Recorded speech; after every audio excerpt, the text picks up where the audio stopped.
Dear student, তো তোমালোকৰ কাৰণে এটা গুৰুত্বপূৰ্ণ নোটিছ আহিছে যিসকল ছাত্ৰ ছাত্ৰীয়ে ক্লাছ 9 আৰু 10 ত পঢ়ি আছে সিহঁতৰ কাৰণে বহুত ইম্পৰ্টেণ্ট হয় কাৰণ নোটিছটো 10 আৰু 9 ৰ কাৰণে।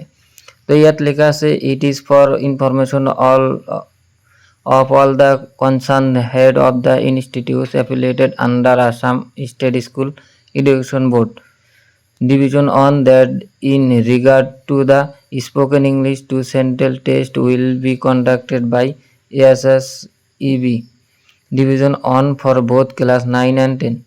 All the schools are directed to take necessary steps accordingly.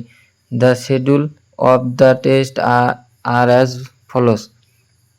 তো তোমালোকক ইয়াত কি কি কোৱা হৈছে যে ক্লাছ 9 আৰু 10 ৰ যেটো তোমালোকৰ স্পোকেন ইংলিশ আছে তাৰ ওপৰত এটা টেষ্ট লোৱা হ'ব। তো ইয়াৰ কাৰণে তোমালোকৰ ডেটটো দি দিছে, কি দিছে সেন্ট্ৰেল টেষ্ট ফৰ ক্লাছ 10। তো ক্লাছ 10 ৰ কাৰণে এই নম্বৰত কি দিয়া আছে central test 10th August to 14 August 2026, ঠিক আছে 2026। আৰু বি নম্বৰত দিয়া আছে central test 7th December to 11 December 2026। আৰু ক্লাছ 9 ৰ কাৰণে দিয়া আছে central test 24th August to 28 August. আৰু বি দিয়া আছে কি central test 4th January to 8 January 2027।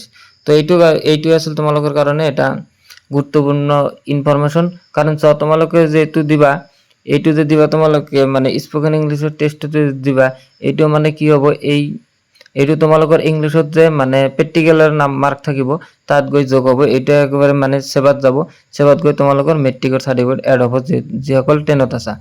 তো তলত আমাক ইয়াত দিয়া আছে, কি দিয়া আছে the spoken English app of ASSEB division on is renamed as the learning app by ASSEB students can search। তো এইটো এটা এপৰ কথা দিয়া আছে। তো তোমালোকৰ কাৰণে এইটো আছিল এটা সৰু ভিডিঅ' মানে এটা ইনফৰমেশ্যন দিলে। এইটো সৰু হ'লে মানে তোমালোকৰ কাৰণে বহুত ইম্পৰ্টেণ্ট হয়। তো এনেকুৱা ভিডিঅ' চোৱাৰ কাৰণে চেনেলটো সাবস্ক্ৰাইব কৰি দিবা আৰু ভিডিঅ'টো ভাল লাগিলে এটা লাইক কৰি দিবা কাৰণ মই ক্লাছ 9 আৰু 10 ৰ গণিত সমাধান কৰি দিওঁ এইটো চেনেলতে, তোমালোকে গৈ চাব পাৰা। তো আজিৰ কাৰণে এইখিনি, বাই বাই, টাটা।